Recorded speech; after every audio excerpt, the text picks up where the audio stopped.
इसमें क्या है ना कि आने वाले समय में भी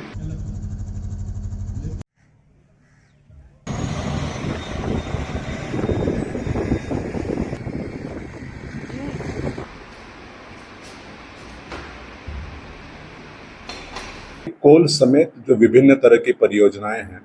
उसमें जो विस्थापित रैयत होते हैं उनको नियमानुसार नौकरी, मुआवजा और अन्य सुविधाएं मिले, ये सुनिश्चित कराने को लेकर माननीय मुख्यमंत्री जी के द्वारा स्पष्ट निर्देश दिए गए हैं।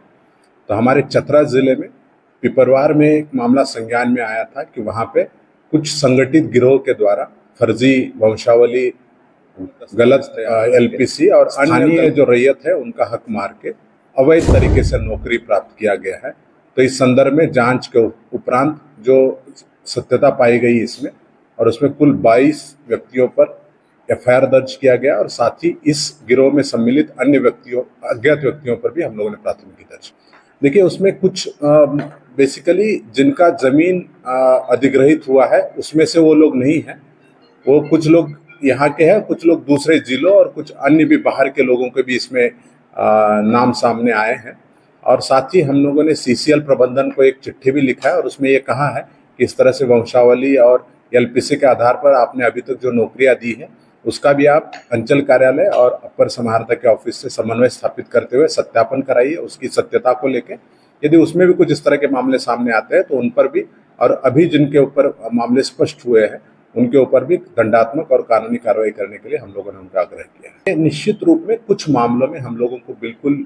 ये संदेह है कि बिना कर्मी और पदाधिकारी के, चाहे वो अंचल ऑफिस के हो चाहे सीसीएल प्रबंधन के कुछ लोग हो, इस तरह के मामलों को अंजाम नहीं दिया जा सकता है। तो हमने जो हमारे अंचल के पदाधिकारी और कर्मियों की संलिप्तता की जांच करने के लिए अपर समाहर्ता की अध्यक्षता में त्रिसदस्यीय कमेटी भी गठित की गई।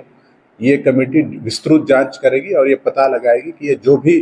गलत तरीके से वंशावली या एलपीसी निर्गत हुए हैं उसके लिए कौन पदाधिकारी और कर्मी जिम्मेदार है, और जब जांच रिपोर्ट आएगा उसमें जिनकी संलिप्तता पाई जाएगी उन पर भी हम लोग कठोर कार्रवाई करेंगे। हम उसको इंश्योर कराएंगे कि वो जो जेन्युइन लाभुक है, जिनको ये मिलना चाहिए था, अगर उनको नहीं मिला है तो हम सुनिश्चित कराएंगे कि उनको वो मुआवजा भी मिले। और नौकरी के लिए भी हम लोग परस्यू करेंगे कि जो सही लाभुक थे अगर उनका हक मारा गया है तो इन गलत लोगों को हटाने के उपरांत उनको सही लाभुकों को भी उनकी जगह पर नौकरी